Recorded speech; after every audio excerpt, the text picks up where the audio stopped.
ശ്രീ ശങ്കരനാരായണ സ്വാമി ക്ഷേത്രം.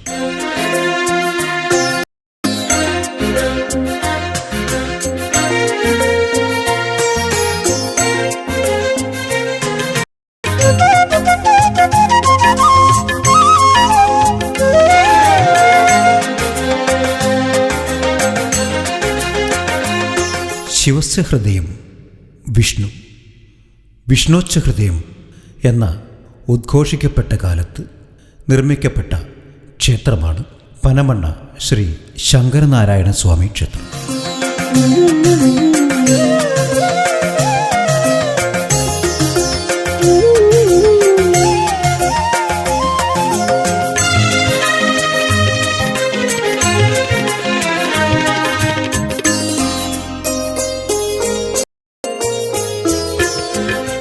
സാമൂതിരി രാജാവിൻ്റെ കീഴിലുള്ള പനമണ്ണ ശ്രീ ശങ്കരനാരായണ സ്വാമി ക്ഷേത്രം. ഇവിടെ ഗുരുവായൂർ അമ്പലത്തിലെ ചടങ്ങുകൾ മുഴുവനും നടക്കുന്നൊരു ക്ഷേത്ര പനമണ്ണ ശങ്കരനാരായണ സ്വാമി ക്ഷേത്രം. ഇവിടെ 5 പൂജ, 3 ശീവേലി, നവകം, തൃപ്പുക, ഇങ്ങനെ 3 ചടങ്ങുകൾ ദിവസവും നടക്കും. ഇവിടുത്തെ തന്ത്രി പനാവൂർ ദിവാരൻ നമ്പൂതിരി ആണ് ഇപ്പോഴത്തെ തന്ത്രി.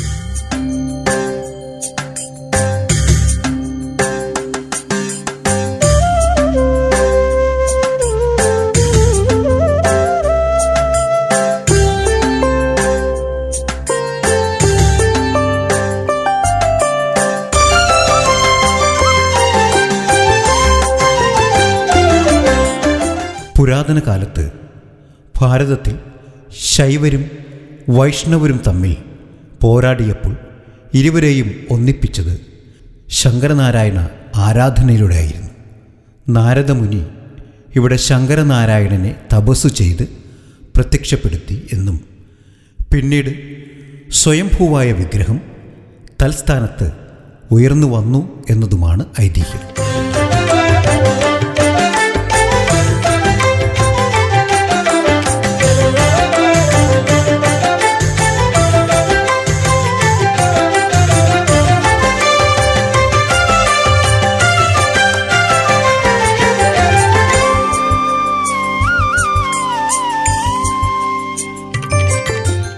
ക്ഷേത്രത്തിൽ പ്രധാനപ്പെട്ട വഴിപാടുകൾ എന്ന് പറഞ്ഞാൽ ചതുശതം, ഉദയാസ്തമാന പൂജ, അതുപോലെ അഗസ്, ഇങ്ങനെയുള്ള വഴിപാടുകളും ഇഷ്ടംപോലെ നടക്കുന്നുണ്ട്.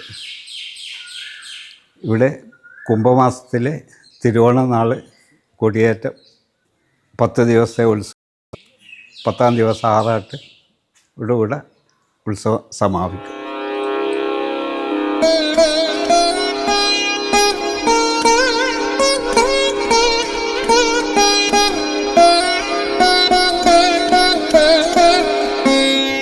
കേരളത്തിലെ സ്വയംഭൂവായ ഏക ശങ്കരനാരായണ സ്വാമി ക്ഷേത്രമായ പനമണ്ണ ശ്രീ ശങ്കരനാരായണ സ്വാമി ക്ഷേത്രം ഒരു ഋഷിവര്യനാൽ സ്ഥാപിതമായി എന്നാണ് മറ്റൊരു വിശ്വാസം.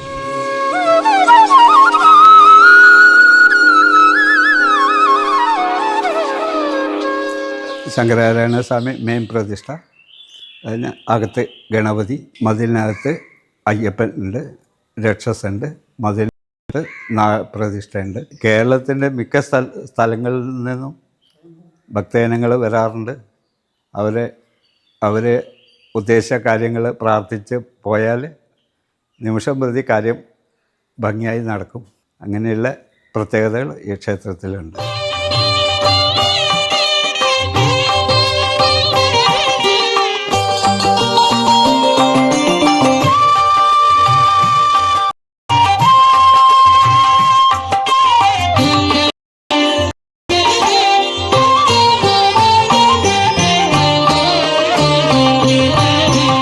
കേരളത്തിൽ പാലക്കാട് ജില്ലയിൽ ഒറ്റപ്പാലത്തിനടുത്ത് പനമണ്ണ എന്ന സ്ഥലത്ത് ഈ മഹാക്ഷേത്രം സ്ഥിതി ചെയ്യുന്നത്. പുരാതന കാലത്ത് 36,000 പറ മിച്ചവാരം ലഭിക്കുന്ന ഭൂസ്വത്ത് ക്ഷേത്രത്തിനുണ്ടായിരുന്നു. അക്കാലത്ത് ഗുരുവായൂർ ക്ഷേത്രം കഴിഞ്ഞാൽ ഭൂസ്വത്തിലും പ്രൗഢിയിലും 2ാം സ്ഥാനം ഈ ക്ഷേത്രത്തിനായിരുന്നു.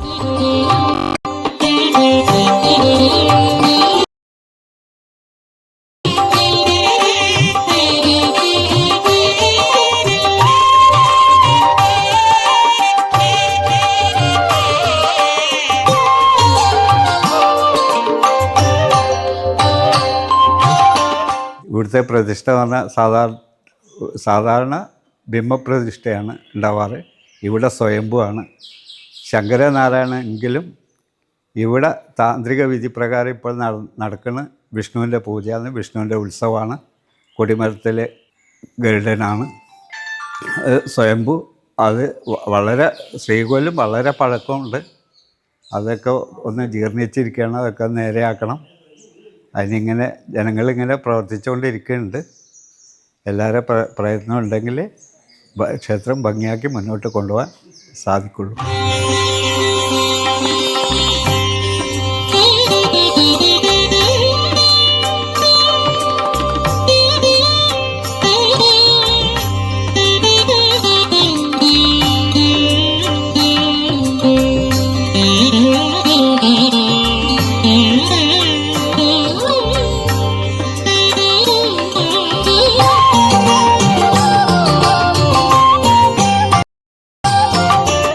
ഗുരുവായൂർ ക്ഷേത്രത്തിലേതുപോലെ തന്നെയാണ് ഇവിടുത്തെ പൂജാതാന്ത്രിക വിധികൾ. ദിവസവും 5 പൂജ, നവകാഭിഷേകം, 3 നേരം വാദ്യഘോഷത്തോടു കൂടിയ ശീവേലി, രാത്രി ത്രിപുക എന്നിവ നടന്നു വരുന്നു.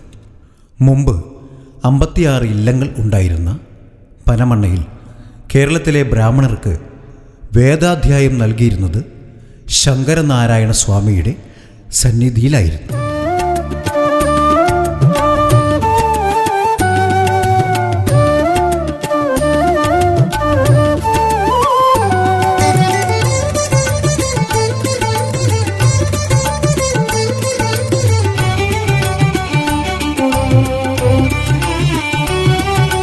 നമ്മളിവിടുത്തെ ഭക്തജന കൂട്ടായ്മയുടെ നേതൃത്വത്തിലാണ് ഇവിടെ ഉത്സവങ്ങളും കാര്യങ്ങളൊക്കെ നടക്കുന്നത്. ദേവസ്വത്തിനെ സപ്പോർട്ട് ചെയ്യാൻ നാട്ടിൽ നിന്ന് തന്നെ തിരഞ്ഞെടുത്തിട്ടുള്ള ഒരു ഭക്തജന കൂട്ടായ്മയാണ് ഇപ്പോൾ നിലവിൽ ഇവിടെ ഉള്ളത്. ഇപ്പോൾ നമുക്ക് 10 ദിവസത്തെ ഉത്സവമാണ്. കുംഭത്തിൽ തിരുവോണം നാളിന് കൊടിയ 10ാമത്തെ ദിവസം ഉത്സവം എന്നുള്ള തരത്തിലാണ് ഇതുള്ളത്. അതിൽ 1ാം വിളക്ക് മുതൽ തന്നെ നമ്മൾ വിവിധ കലാപരിപാടികളും കാര്യങ്ങളും ക്ഷേത്ര ആചാരങ്ങൾക്ക് അനുസരിച്ചിട്ടുള്ള കലാപരിപാടികളും കാര്യങ്ങളും ഒക്കെ നടത്താറുണ്ട്. ഒരുപാട് പ്രദേശത്തുള്ള കുട്ടികളെയൊക്കെ സംഘടിപ്പിച്ചുകൊണ്ട് നൃത്തനൃത്യങ്ങളും അതുപോലെ തന്നെ കൃഷ്ണനാട്ടം അങ്ങനത്തെ പ്രോഗ്രാമുകളൊക്കെ സംഘടിപ്പിക്കാറുണ്ട്. ഈ ക്ഷേത്രം എന്ന് പറയുന്നത് വളരെ വലിയൊരു മഹാക്ഷേത്രങ്ങളിൽ കേരളത്തിൽ തന്നെ അപൂർവം എന്ന് പറയാൻ ശിവനും വിഷ്ണുവും പോയിട്ടുള്ള ഒരു കേരളത്തിൽ തന്നെ ആകെ ഒരേ ക്ഷേത്രമാണിത്. 1300 വർഷത്തിൻ്റെ മേലെ പഴക്കമുണ്ട് എന്നുള്ളതാണ്. അതുകൊണ്ട് തന്നെ ഇവിടുത്തെ വഴിപാടുകളും ചടങ്ങുകളും ഒക്കെ ഗുരുവായൂർ അമ്പലവും ഒക്കെ ആയിട്ട് ബന്ധപ്പെട്ട അത്രയും ഇതായിട്ടുള്ള ചടങ്ങുകളാണുള്ളത്. പിന്നെ ഒരുപാട് ഭൂസ്വത്തുണ്ടായിരുന്നൊരു ക്ഷേത്രമാണ്. ഇപ്പോൾ ഈ പരിഷ്കരണമൊക്കെ വന്നതിന് ശേഷം കുറച്ച് കുറവ് വന്നെങ്കിലും ഒരു 36,000 പറ നെല്ലൊക്കെ പാട്ടളന്നിരുന്നൊരു ക്ഷേത്രമാണ്. ഗുരുവായൂർ അമ്പലത്തിലേക്ക് നേദ്യത്തിനുള്ള അരി ഒക്കെ പോയിരുന്ന ഇവിടുന്നാണ് എന്നുള്ളതാണ് ഐതിഹ്യം. അപ്പോൾ വിപുലമായ ഒരു ഏരിയ കവർ ചെയ്യുന്ന ക്ഷേത്രമാണ് ഇവിടെ ഇപ്പോൾ ഉള്ളത്. 13ഓളം ജീവനക്കാർ, അതുമാതിരി തന്നെ 2 ശാന്തിക്കാർ, പിന്നെ നാട്ടിലെല്ലാവരും ഒത്തൊരുമിച്ച് നല്ല രീതിയിൽ കൊണ്ടു നടക്കുന്ന ഒരു ക്ഷേത്രമാണ്. ഇനിയും കൂടുതൽ ആളുകളെ പല സ്ഥലത്തുനിന്നും നമുക്ക് ഇങ്ങോട്ട് എത്തിക്കാനും ഒക്കെ ആണല്ലോ നമ്മൾ പ്രയത്നിച്ചുകൊണ്ടിരിക്കുന്നത്. പിന്നെ ഇനിയിപ്പോൾ ഇവിടെ ശ്രീകോവിൽ നവീകരണം എന്ന് പറഞ്ഞ് നമ്മളിപ്പോൾ ഈ വർഷം പുതിയ ശ്രീകോവിൽ പണിയണം എന്നുള്ള രൂപത്തിൽ മുന്നോട്ട് പോകുന്നു. അതിന് ട്രസ്റ്റിയുടെ അനുമതിയും കാര്യങ്ങളുമായിട്ട് അതിൻ്റെ വർക്കുകൾ നടക്കുന്നു. ഇതൊക്കെയാണ് ക്ഷേത്രത്തിനെ കുറിച്ചിട്ട് പറയാനുള്ളത്.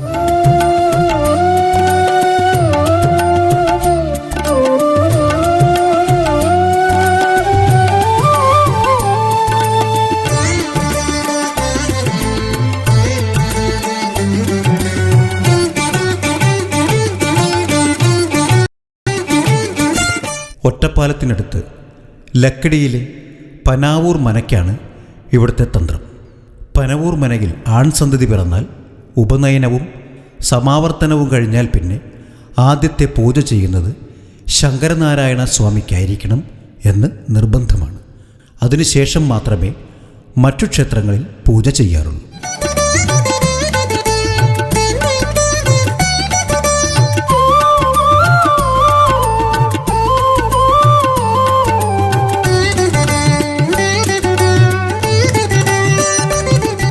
ക്ഷേത്രത്തിലെല്ലാ മലയാള മാസവും 37 ആഴ്ച പ്രസാദൂട്ട് കുറേ വർഷങ്ങളായിട്ട് ചെയ്തുകൊണ്ടിരിക്കുന്നുണ്ട്. അതേപോലെ തന്നെ ഉത്സവവുമായി ബന്ധപ്പെട്ടിട്ടാണെങ്കിൽ ഇവിടെ 8-ാം വിളക്ക് ദിവസം ആണ് കുറച്ച് പ്രധാനമായിട്ടുള്ള അന്നദാനം നമ്മളൊരു 10,000-5,000 ആളെ ഉൾക്കൊള്ളിച്ചുകൊണ്ടൊരു അന്നദാനവും കാര്യങ്ങളും പ്രധാനമായിട്ടുള്ള ഇത്. ഉത്സവമാതിരി തന്നെ ഗംഭീരമായിട്ടുള്ള ആഘോഷങ്ങളും കാര്യങ്ങളൊക്കെയാണ്. ആറാട്ടുകഞ്ഞി അങ്ങനെയുള്ള കാര്യങ്ങളൊക്കെ ഉണ്ട്.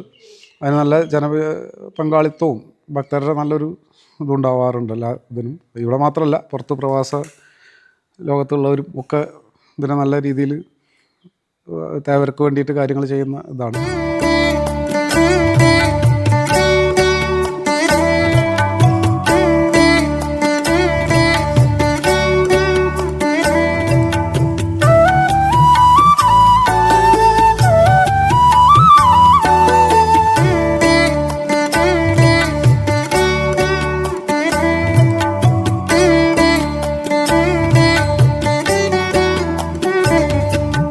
ഈ ക്ഷേത്രത്തിന് കീഴിൽ 2 ശിവക്ഷേത്രം, 2 ദേവീക്ഷേത്രം, 1 വിഷ്ണു ക്ഷേത്രം, 1 ശ്രീകൃഷ്ണ ക്ഷേത്രം എന്നിവ ഈ തട്ടകത്ത് തന്നെയുണ്ട്.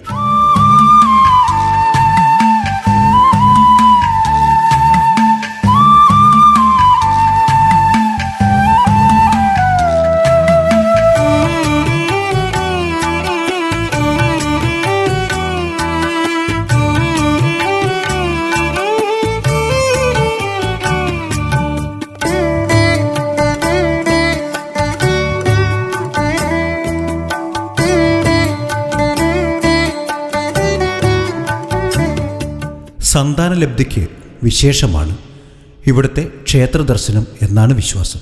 പഞ്ചസാര പായസവും സന്താന ഗോപാല സൂക്ത പുഷ്പാഞ്ജലിയും സന്താനലബ്ധിക്ക് വിശേഷമാണ്.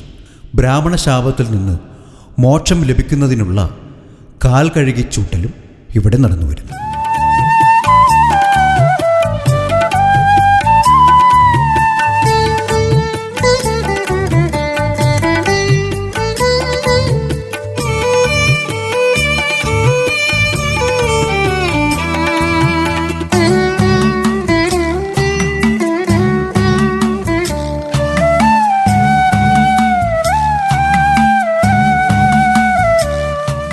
പിന്നെ ഈ ക്ഷേത്രത്തിലേക്ക് വരുന്ന വഴി എന്ന് പറയുന്നത് ഇപ്പോൾ ഷൊർണൂരിൽ നിന്നാണെങ്കിൽ ഷൊർണൂർ റെയിൽവേ സ്റ്റേഷൻ നമുക്ക് ഇവിടുന്ന് ഒരു 13 കിലോമീറ്റർ ഉള്ളൂ. ഒറ്റപ്പാലത്തേക്കാണെങ്കിൽ 6 കിലോമീറ്റർ ഉള്ളൂ റെയിൽവേ സ്റ്റേഷനിലേക്ക്. അത് കൊളപ്പുള്ളി പാലക്കാട് ഹൈവേന്ന് കണ്ണിയമ്പുറം എന്ന് പറഞ്ഞ ജംഗ്ഷനിൽ നിന്ന് 4 കിലോമീറ്റർ ആണ് ഉള്ളത്. പാലക്കാട് കൊളപ്പുള്ളി ഹൈവേന്ന് 4 കിലോമീറ്റർ, കണ്ണിയമ്പുറത്ത് എത്തുമ്പോൾ 4 കിലോമീറ്റർ ഉള്ളിലേക്കാണ് ക്ഷേത്രമുള്ളത്. അമ്പലവട്ടം എന്ന് പറയുന്ന സ്ഥലത്തേക്ക് ഉള്ള റോഡ് അവിടെ സ്റ്റാർട്ട് ചെയ്യും, കണ്ണിയമ്പുറത്തുനിന്ന് വള്ളുവനാട് ഹോസ്പിറ്റലിൻ്റെ അടുത്തുനിന്ന്. അതേമാതിരി ഇപ്പുറത്താണെങ്കിൽ ചെർപ്പളശ്ശേരി ഒറ്റപ്പാലം റൂട്ടിൽ നിന്ന് 2 കിലോമീറ്റർ, പനമണ്ണ സെൻറ്ററിൽ നിന്ന് 2 കിലോമീറ്ററാണ് ക്ഷേത്രത്തിലേക്കുള്ള ദൂരം. റെയിൽവേ സ്റ്റേഷനുകളെന്ന് പറയാം ഷൊർണൂരും ഒറ്റപ്പാലമാണ് അവിടെ വളരെ അടുത്തുള്ളത്. ഷൊർണൂർ 13 കിലോമീറ്റർ വരുന്നുണ്ട്. ഒറ്റപ്പാലത്താണെങ്കിൽ 6 കിലോമീറ്ററിൻ്റെ ചുറ്റളവിലാണ് ഇത് വരുന്നത്.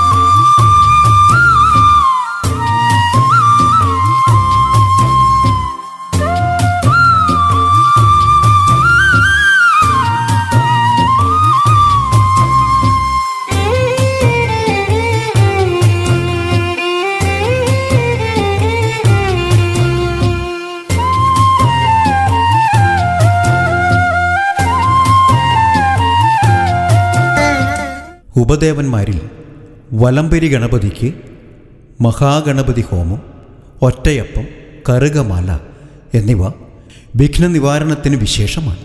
ശാസ്താവിന് ശനിദോഷ നിവാരണത്തിന് നീരാഞ്ജനം, എള്ളുതിരി, അട എന്നിവ പ്രധാനമാണ്.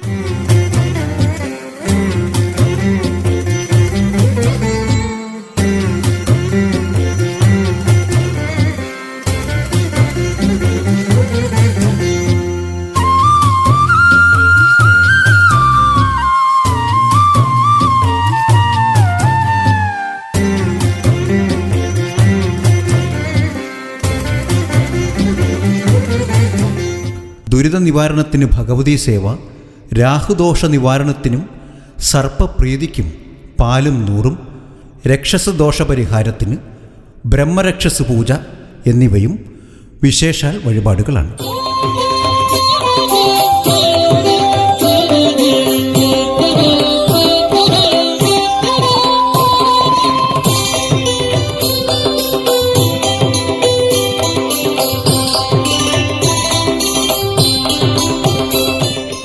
പ്രഭാതസൂര്യൻ്റെ പ്രകാശകിരണങ്ങൾ ഭഗവത്പാദങ്ങളിൽ അർച്ചന ചെയ്യും വിധമാണ് ഇവിടെ ഗണപതിയുടെ പ്രതിഷ്ഠ. വലംബരി ഗണപതിയുടെ പ്രതിഷ്ഠയുള്ള ചുരുക്കം ക്ഷേത്രങ്ങളിൽ ഒന്നാണിത്.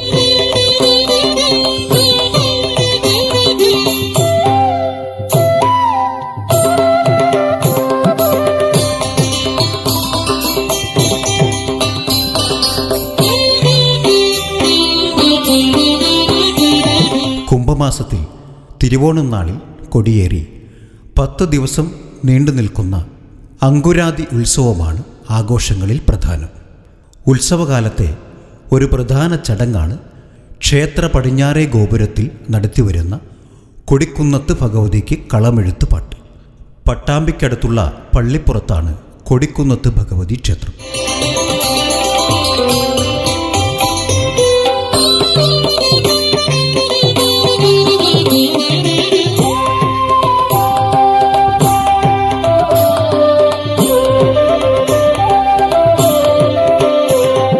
ഇത്രയും ചൈതന്യമുള്ള ഒരമ്പലം നമ്മുടെ ഈ നാട്ടിൽ വേറെ ഇല്ല എന്നുള്ളതാണ് എല്ലാ ഭാഗത്തു നിന്നുള്ള റിപ്പോർട്ടുകളുടെ അടിസ്ഥാനത്തിൽ നമുക്ക് മനസ്സിലാക്കാൻ സാധിക്കുന്നത്. നല്ല പുരോഗതിയും നല്ല പുരോഗമനവും ഉള്ള ഒരമ്പലം തന്നെയാണ്. എല്ലാ കാര്യങ്ങൾക്കും ഒരു ബുദ്ധിമുട്ടും വരാതെ എല്ലാ ഈശ്വര കടാക്ഷം കൊണ്ട് ഇവിടെ തന്നെ വന്നു ചേരുന്ന ഒരു സംഭവമായിട്ട് നമുക്ക് ഇപ്പോഴും എല്ലാ കടാക്ഷങ്ങളും ദൈവം നമുക്ക് ഇവിടെ തന്നെ എത്തിച്ചു തരുന്ന ഒരമ്പലം കൂടിയാണ് നമ്മുടെ പരമണ്ണ ശ്രീ ശങ്കരനാരായണ സ്വാമി ക്ഷേത്രം.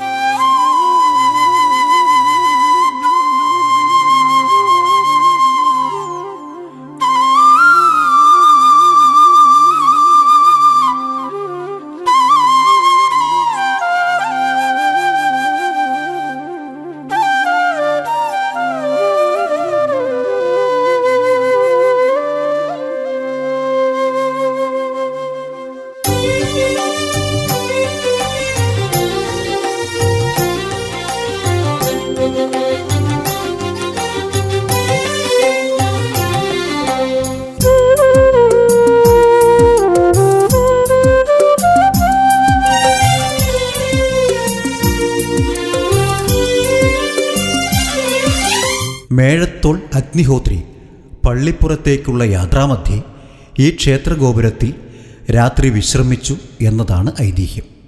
ദേവീ ചൈതന്യം പ്രത്യക്ഷമായതിനാൽ ഗോപുരത്തിൽ ദേവിക്ക് കളമെഴുത്ത് പാട്ടും ഭഗവതി സേവയും നടത്തിവരുന്നു. ഉത്സവകാലത്തെ പ്രധാന ചടങ്ങായ ദേവൻ്റെ ഇറക്കി എഴുന്നള്ളിപ്പിന് സ്ഥിരമായ പഴുക്കാമാണിക്യമണ്ഡപമുള്ള ചുരുക്കം ക്ഷേത്രങ്ങളിലൊന്നാണ് പനമണ്ണ ക്ഷേത്രം.